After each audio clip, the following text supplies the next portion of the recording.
Hey guys, how are you. तो चलो आज हम आपको नंबर सिस्टम के अंदर रिमाइंडर थ्योरम के बारे में बताएंगे। इसमें क्या होता है कि टीचर आपको देखो बचपन में पढ़ाते आए होंगे कि अगर किसी नंबर को पर्टिकुलर नंबर से डिवाइड करते हैं तो कुछ ना कुछ रिमाइंडर बचता है या नहीं भी बचता है, क्योंकि कई बार पूरा डिवाइड हो जाता है। तो आज हम आपको सिखाएंगे कि रिमाइंडर रिमाइंडर निकालते कैसे हैं। अगर कोई बड़ी संख्या आ जाए तो उसका रिमाइंडर कैसे निकलेगा, ठीक है। और अब आप स्क्रीन पे देख रहे होंगे कि कोई मैंने +5 लिखा हुआ है पहले क्वेश्चन में, और उसी जगह थोड़ा सा साइड में -1 भी लिखा हुआ है। तो ये -1 भी रिमाइंडर है। आप सोच रहे होंगे कि यार कि क्या रिमाइंडर माइनस में होता है। तो हाँ, रिमाइंडर माइनस में होता है, क्योंकि जो माइनस में रिमाइंडर जो हम निकालते हैं, ये मैं बताऊंगा कि कैसे निकालते हैं, क्यों निकालते हैं। तो और ये हमारे क्वेश्चंस को काफी आसान भी बना देता है, ठीक है। तो देखिए, जैसे ये 17/6 है हमारे पास। 17/6 के अंदर मैंने 17 को 6 से डिवाइड किया। ये +5 तो तब आया जब मैंने 17 को उसके जस्ट छोटा नंबर जो 6 से पूरा डिवाइड हो जाता है, यानी कि 12, उसको डिवाइड किया तो +5 रिमाइंडर आया। लेकिन 17 से अगला नंबर जो 6 से डिवाइड होगा 18, तो जो -1 रह गया वो रिमाइंडर हमारा मैंने -1 यहाँ लिख दिया। मैं आगे बताऊंगा कि इसका यूज क्या होगा। जैसे नेक्स्ट क्वेश्चन में देखिए, 10/3, 1 और -2 आप समझ पा रहे हो कि रिमाइंडर कैसे आए। जब 9 के जब 3 9 किया तो 1 रिमाइंडर बचा, 3 चौके 12 किया तो -2 रिमाइंडर बचे।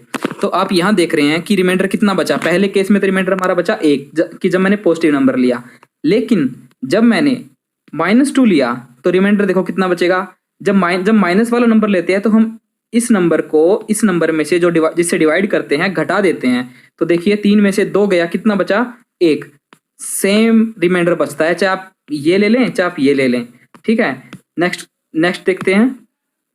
जैसे कि ये 7/5 वाला क्वेश्चन है, इसमें पहले लिया +2, एक -3। यहाँ देखिए क्या क्या रिमाइंडर बचा। पहले केस में 2 रिमाइंडर बचा, लेकिन अगर हम -3 लेते हैं तो हमें पता है कि इसमें से घटाना पड़ेगा 5 में से। तो 5 - 3 2, दोनों ही केसेस में रिमाइंडर हमारे क्या आ रहे हैं, सेम रिमाइंडर बच रहा है, ठीक है। तो 18/4 है, इसका भी आप समझ गए होंगे +2 और -2 कैसे आया और इसका रिमाइंडर कितना बचेगा, ठीक है।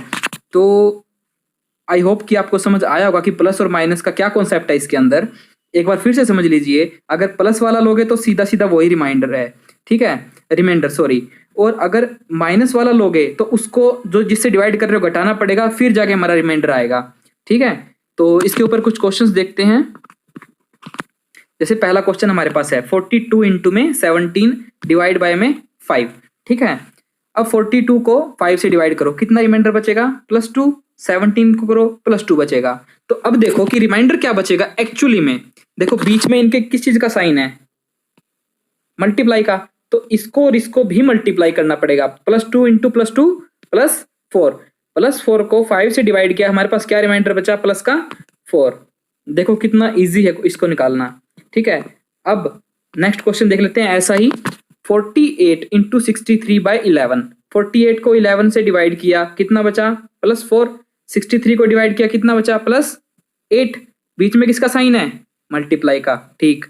तो +4 इंटू में +8 कितना हुआ +32। 32/11 करके देखो, 22 तक तो डिवाइड होता है, आगे कितना बचा 10। 10 क्या है हमारा रिमाइंडर। अब कह रहे हो सर जी एक बार तो हमें प्लस प्लस से सिखा रहे हो, माइनस का जो बताया उसका तो यूज किया नहीं। अब नीचे माइनस का यूज करके देख लेते हैं। 48 को जब 11 से डिवाइड किया मैंने, 48 से नेक्स्ट नंबर को डिवाइड, मतलब जो 48 से नेक्स्ट नंबर जो आएगा 11 के टेबल में वो क्या होगा 55, ठीक है। तो कितना लेस हुआ -7। 63 के बाद क्या आता है 11 के टेबल में 66, तो कितना नेगेटिव में रह गया -3। अब देखिए दोनों के बीच में साइन किस चीज का है, मल्टीप्लाई का। तो -7 इंटू -3 कितना +21, सॉरी +21। तो 11 से 21 को डिवाइड किया तो कितना रिमाइंडर आया 10। तो आप देख सकते हैं दोनों ही केस में हमारा सेम रिमाइंडर आ रहा है, चाहे आप प्लस से करो चाहे माइनस से करो, आपको जो आसान लगता है आप उसी से कर लो। जैसे यहाँ -7 -3 है, अगर यहाँ -10 -11 आता तो ये बड़ा हो जाता। तो जिससे हमें मतलब थोड़ा कन्वीनियंट लगता है, इजी लगता है, हम वो कर लेंगे, ठीक है। अब नीचे थोड़ा सा अलग मतलब कॉन्सेप्ट चेंज कर दिया कि इनके बीच में यहाँ इंटू का साइन था, यहाँ प्लस का साइन आ गया।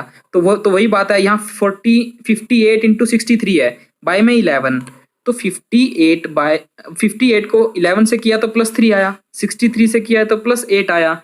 तो अब +3 और +8 के बीच में साइन किस चीज का है, प्लस तो +3 और +8 को जब हम जोड़ेंगे तो कितना आएगा 11, 11/11 0। आप इन दोनों को ऐड करके भी जब डिवाइड करेंगे 11 से तो आपका 0 ही रिमाइंडर आएगा। चाहे आप जोड़ के देख लो, चाहे आप ऐसे कर लो, चाहे आप जोड़ के कर लो, चाहे रिमाइंडर निकाल दो। इसका सेम ही मतलब मेथड रहेगा, सेम ही इसमें मतलब आंसर रहेगा आपका।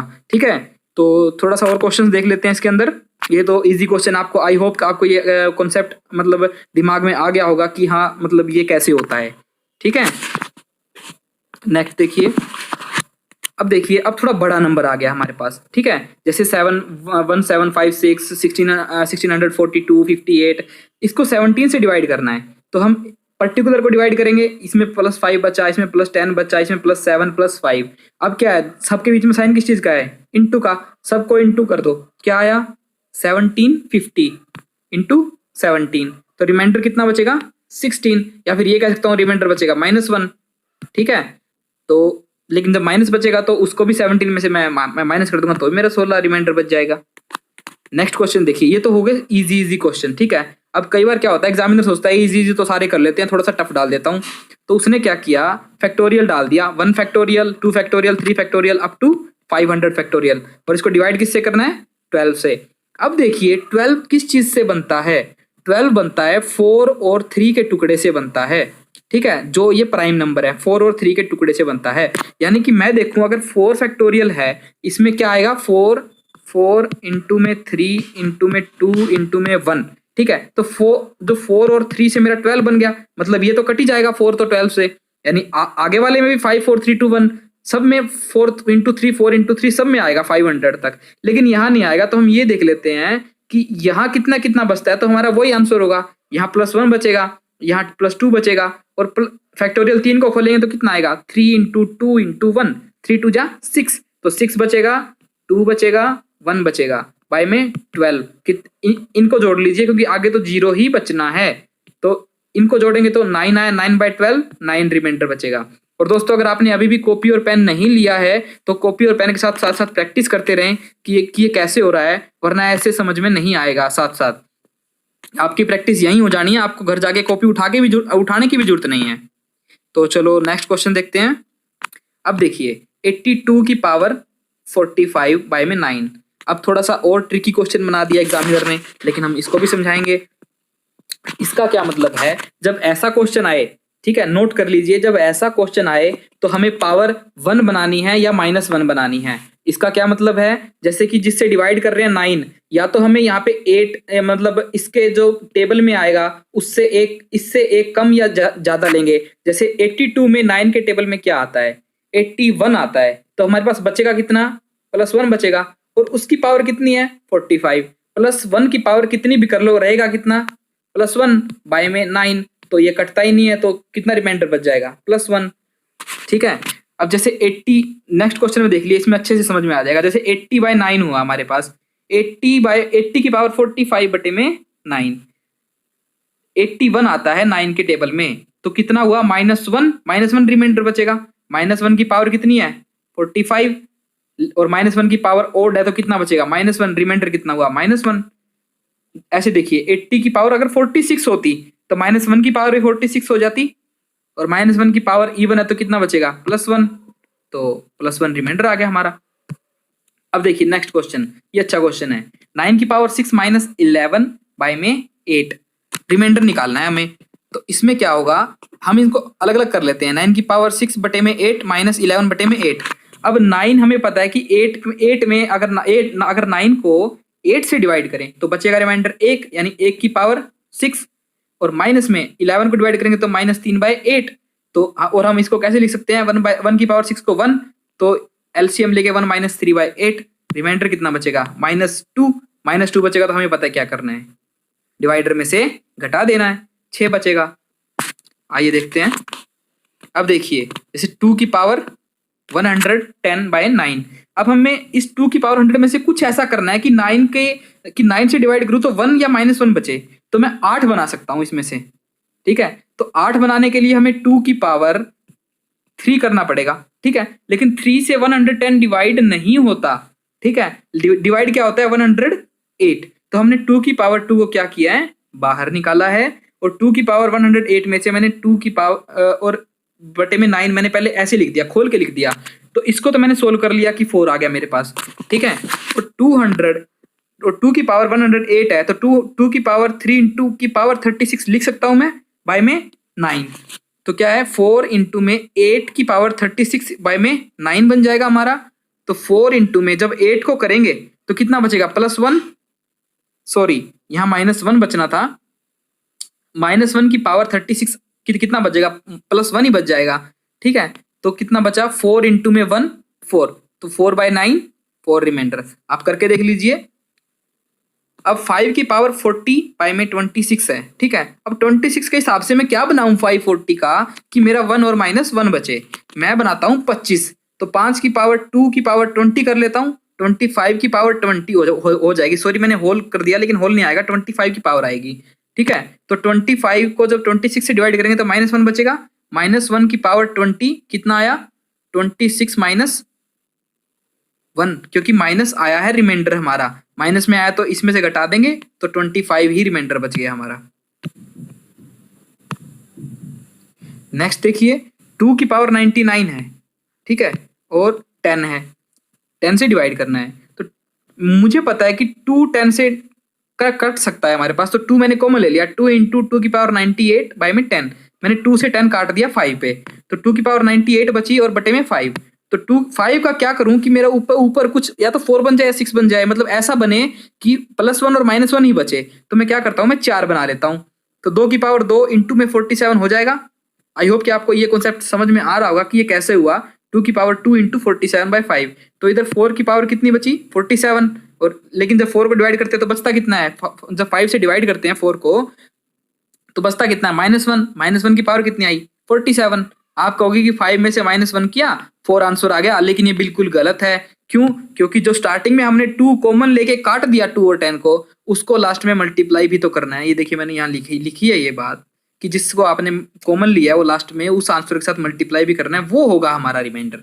ओके, अब देखिए 9 इंटू 46 की पावर इतनी इंटू में 10, 46 को डिवाइड करेंगे 9 से तो कितने बचेगा, +1, +1 की पावर इतनी, और 10 को डिवाइड करेंगे तो कितने बचेगा, +1, +1 की पावर कितनी भी हो +1 रहता है, तो +1 इंटू +1 1, 1/9 कितना बचा, 1 रिमाइंडर। आई होप कि आपको समझ आ रहा होगा। अब देखिए लास्ट की टू डिजिट निकालने का तरीका। जैसे मान लीजिए आपको ये नंबर दिया है, पूरा बड़ा नंबर है, इनकी मल्टीप्लाई करोगे तो भी 1-1.5 मिनट लग जाएगा आराम से। तो इसकी लास्ट की 2 डिजिट निकालने के लिए हमें 100 से डिवाइड करना पड़ेगा, ठीक है। क्यों, क्योंकि 10 की पावर 2, क्योंकि जितनी भी डिजिट पूछे 10 की पावर उतनी ही कर दीजिएगा, ठीक है, और उसी से डिवाइड कर दीजिएगा, ठीक है। और अब हमें ये दिख रहा है कि 100 और 196 में कुछ कॉमन है, क्या कॉमन है, 4 से मैंने दोनों को काट दिया तो 49/25 बचा हमारे पास, ठीक है। अब पर्टिकुलर को डिवाइड कर दूंगा मैं, पहले को डिवाइड किया -8 बचा, 49 को डिवाइड किया -1 बचा, 813 को डिवाइड किया 13 बचा, सबको मल्टीप्लाई कर दिया मैंने, क्या बचा, 104/25 कितना बचा, 4 बचा, 4 रिमाइंडर है। लेकिन मैंने क्या बताया, जो कॉमन लिया यहां से उसको इस आंसर के साथ मल्टीप्लाई करना है तो लास्ट की 2 डिजिट आ जाएगी हमारी। रिमाइंडर थ्योरम में भी यही करना है और लास्ट की 2 डिजिट थ्योरम में भी यही करना है, ठीक है। अब देखिए ये सेम क्वेश्चन है पहले वाले की तरह, इसमें लास्ट की 2 डिजिट निकालनी है, 100 से डिवाइड करना है। मुझे पता है कि मेरा 100 5 से भी कटता है और यहाँ मेरे 4 से भी कट जाता है, 2 बार ही कट गया, तो हमने 5 और 4 कॉमन ले लिया, तो 37 जितना भी आया इनसे जितने से भी कट रहा था, यहाँ +2 बचता है, यहाँ -2 बचता है, यहाँ -2, यहाँ -1, जितना ही बचता है सबको मल्टीप्लाई किया, मेरा 64/5 आ गया। तो रिमाइंडर कितना बचा, 4 बचा। तो हमें पता है कि हमने 5 और 4 अभी कॉमन लिया हुआ है, वो भी तो रहता है, ठीक है। तो इस 5 और 4 को मल्टीप्लाई करेंगे 4 के साथ, तो 4 ये वाला 4 है, इंटू में 5 इंटू में 4 ये वाला 5 इंटू 4, तो 80 आ गया। तो लास्ट की 2 डिजिट कितनी आई हमारी, 80। तो आशा करता हूं कि ये लास्ट 2 डिजिट वाला मेथड भी आपको समझ में आएगा और रिमाइंडर थ्योरम वाला भी समझ में आया होगा। तो आप ज़्यादा से ज़्यादा इस वीडियो को शेयर करें और देखें, और क्योंकि शेयरिंग इज केयरिंग, आपका ही फायदा होगा, दूसरों का भी फायदा होगा।